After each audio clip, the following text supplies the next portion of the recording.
Subscribe or they will haunt you. What are some free/low-cost resources college students should know about? Spotify Premium, Hulu, and Showtime for $5 a month total with a student email address. Works for grad school students too.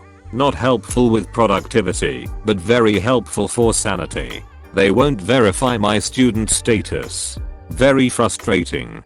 There's also a website called Canopy that has a lot of films from smaller productions or independent festivals. It's free. All you need is a student email. Very little mainstream media on it, but if you like more low-key watches, it's a great website. Budgetbites.com. Cheap meals that are healthier and tastier than ramen and Kraft dinner. I second Budget Bites. When my dad was transitioning jobs, and we'd run out of paychecks from his last job, but the new jobs hadn't kicked in yet, we used BB a lot. Food is good and cheap, and the price estimate is broken down by ingredient, so you know what you're getting into. I've made the burrito bowls goodness knows how many times. Pay attention to events calendars. Most college events have free food. This may be different for this semester, but don't underestimate it down the road. Student email gives free shit.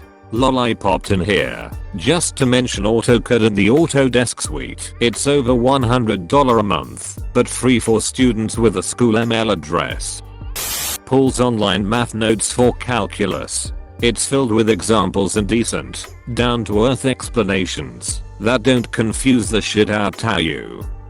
Use the library for everything you can. Textbooks, movies, games, music, printing, quiet study space, tutoring, etc.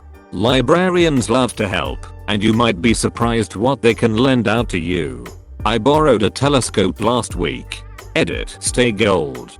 Librarian here too. What a lot of people don't know is that if you need an information, librarians are gonna do our best to find it for you, or die trying. Google Scholar. Great free Google search engine that gives credible articles to use in research papers and show you how to properly cite them. I exclusively use this in the Master of Science I'm currently undertaking. You can lodge into your university's network library credentials to get access to most of the documents/papers. Referencing wise, it's incredible as it gives you multiple styles. For instance, APA/Harvard etc. You can also view related papers, which I've found incredibly helpful.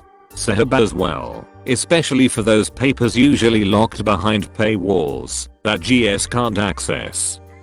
While not technically free, you probably pay a bunch of student fees for access to the gym, pool, free/reduced cost public transportation, etc. Understand what things your student fees cover and take advantage of them. Along with this, sometimes off-campus places, restaurants, museums, sporting events, etc. will give student discounts, so always ask and keep your student ID on you just in case. As a 37-year-old college student, I use my discount for so much Spotify plus HULU for $4.99 a month, NFL Sunday ticket for $25 a month. Also, many professional organizations have student rates and are great networking tools. I'm taking a certification review class for $50 when it is normally $500. You also get discounts to most, if not all, industry conferences. Go to the awards office at your school and talk to someone and find out if you qualify for anything. You'd be surprised how many bursaries and similar go unclaimed each year. As a student, every little bit helps, and you never know what you'll qualify for until you go and ask. Some are based on grades, sure, but many are based on need or your background or circumstances, and the occasional one is just first person to sign up with a pulse. CLEP testing. It's a program that allows you to take a single test rather than an entire class for credit. It's only for some general academic courses, and each college has its guidelines on how they apply to credits. That said, taking advantage of them can reduce the time and money required to earn your degree. If you are a starving student, and there's a Sikh temple in your area. They do something called a langar. It's basically food they serve to the community and it's legitimately good. They usually will ask you to volunteer or do some kitchen work in exchange. Me and a group of 4 college students would attend regularly and the food was great. I was broke and had to pay my way through college with zero support.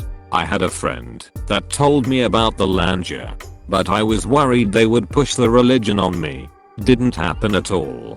I was nervous just showing up, but they were some of the kindest people I've ever met with zero judgment. I'm not religious, but Sikh people restored my faith in humanity. Edit. Volunteer or kitchen work is not required to participate in the langar, but we were college kids wanting to help any way we could. Never buy/rent your textbooks from the college bookstore unless you can't find them anywhere else online. Seriously, bookstores overprice the shit out of your books and you will save a lot of money getting them from Amazon, Chegg, eBay, etc. instead.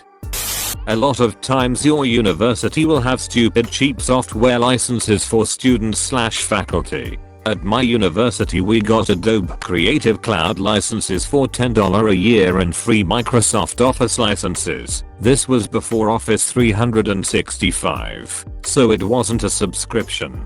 Sometimes the cheap software is only for certain departments/majors.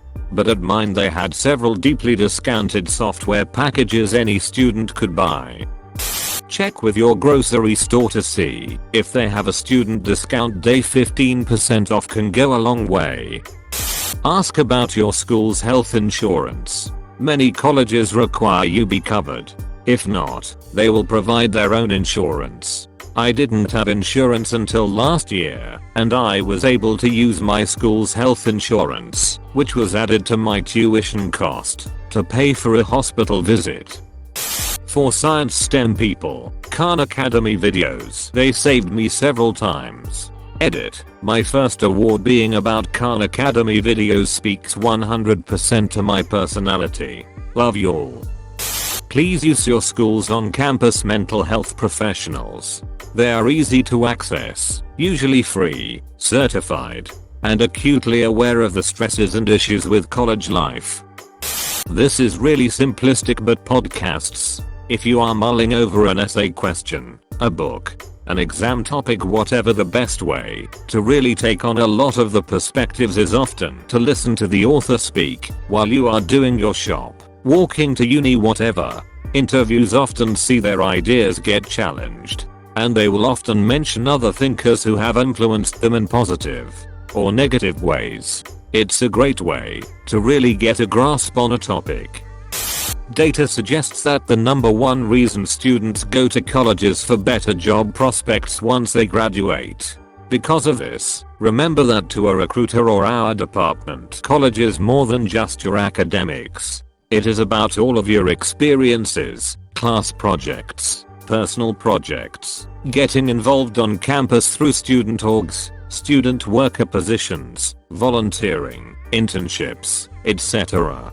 This means you should make use of your school's career center well before spring semester of your senior year so that you can learn how to talk about yourself professionally through a resume, cover letter, interviews, networking, learning the basics earlier and working on them. Each year as you look to secure internships will make you a really successful candidate once it comes time to find a full-time job.